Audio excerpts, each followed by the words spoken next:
Los filósofos presocráticos fueron los primeros en la historia de la filosofía occidental y se destacaban principalmente por intentar comprender el mundo de una forma racional, es decir, no centrándose en mitos o explicaciones religiosas, sino utilizando la razón. Su pensamiento se centraba en la physis, que significa la naturaleza, y querían entender el origen de todo.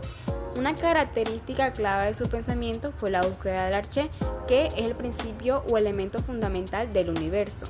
Cada filósofo proponía algo diferente, como por ejemplo Tales de Miletos era el agua, Anaxímenes el aire y Heráclito el fuego.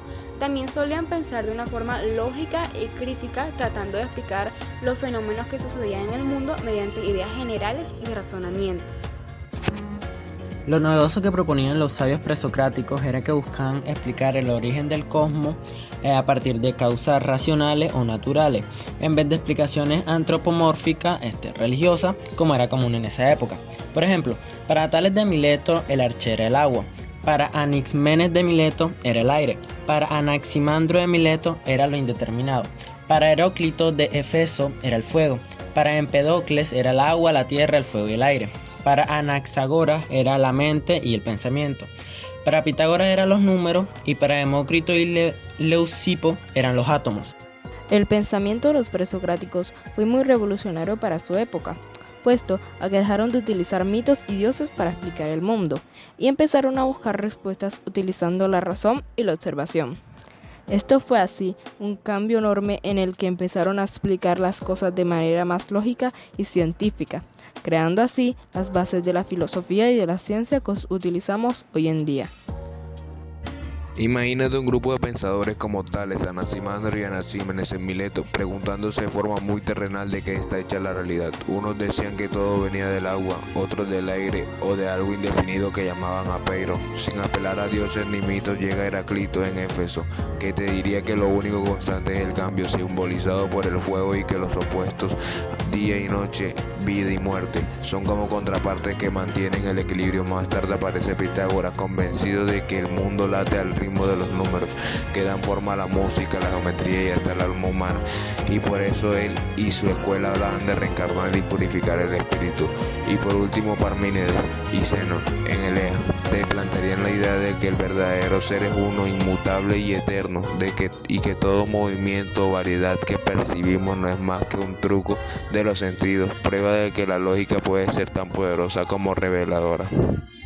Ahora hablaremos sobre Leucipo y Demócrito.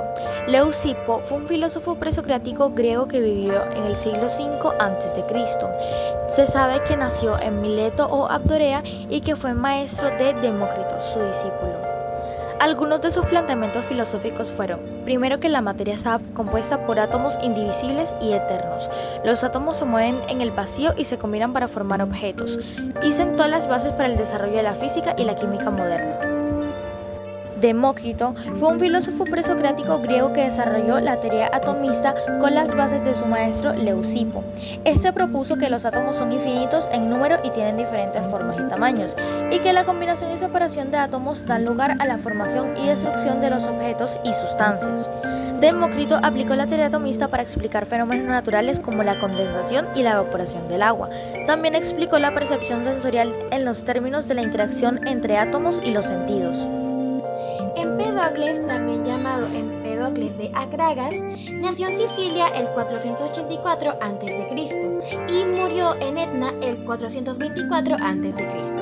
Él fue un filósofo y poeta griego, y fue el primero de los pensadores del eclecticismo pluralista, que intentó conciliar las visiones contrapuestas de la realidad a que habían llegado Parménides y Heráclito.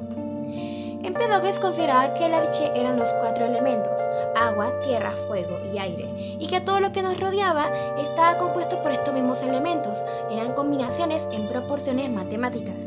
Igualmente creían dos fuerzas que constituían el universo, las cuales eran el amor y el odio. El amor representa la atracción entre lo no semejante, mientras que el odio representa la atracción entre lo semejante. Anaxágoras fue un filósofo presocrático que introdujo la noción de nous como elemento fundamental de su concepción filosófica. Anaxágoras fue quien refutó la teoría de los cuatro elementos de Empedocles y propuso que el arché estaba formado por semillas. Él cuenta que todo está mezclado con todo, pero lo que domina es lo que da su forma. El concepto de nous, mente o inteligencia, es una fuerza ordenadora del universo. No es una de las cosas materiales, sino la mente que pone todo en movimiento.